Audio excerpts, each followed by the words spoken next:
Mom versus the Old Man Winter. Winter 2000. Mom and Dad lived in a small northern British Columbia town where winters weren't just cold, they were unforgiving.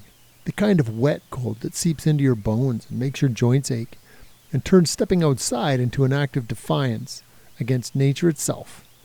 And let me tell you, Mom's body was not handling it well. Between the biting cold and her ever-growing list of health concerns, winter had officially become her arch-nemesis. Their house was an old duplex, with the single-layer glass windows that provided about as much insulation as a piece of cardboard. One night, as she prepared for bed, she started her nightly ritual. She wasn't getting ready for bed, she was armoring up for battle against Jack Frost. One by one, she layered on each piece of her winter survival gear, because Old Man Winter was not going to get her tonight. The gear up process. Furry slippers? Check. Long johns? Check. Woolly pants? Double check. 2 sweaters, 'cause why stop at 1? Chin strap for her breathing machine. Strapped in, lock and load. Toque? Wouldn't dare skip it.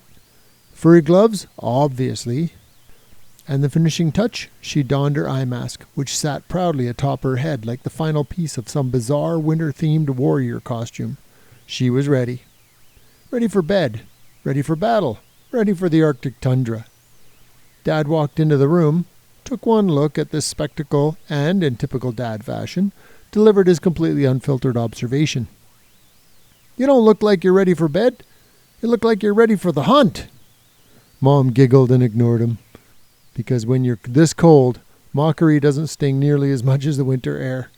She waddled over to her trusty recliner, looking very much like a child stuffed into a snowsuit, and began the final phase of her insulation strategy.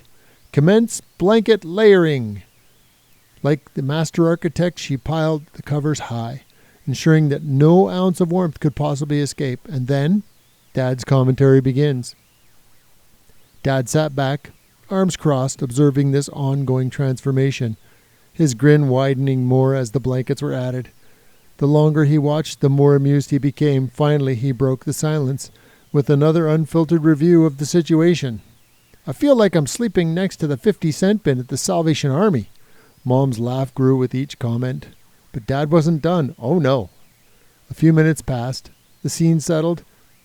Then, just as night was beginning to feel peaceful, he chimed in again. "You know, there's a bright side to this. If there's a fire, you'll burn for 2.5 hours before the flames even reach you. So the firefighters will have at least that long to put out the flames before going in to get you." Which is scientifically questionable, but undeniably funny. Mom laughed a little bigger yet from beneath her layers of survival gear. But Dad's brain? Oh, it wasn't done generating commentary, because suddenly, without thinking, without hesitation, he delivered the final words. "If we have a home invasion, they'll think you're just a pile of rags over there." Mom began to laugh as well, and before you know it, she peed herself, just a little. So off everything came, and the process had to start all over again. The conclusion? At this point, Mom had to admit, it was official. The honeymoon was over. Once in their youth there had been romance and admiration. Now there was just Dad mocking her for looking like a survivalist hoarder.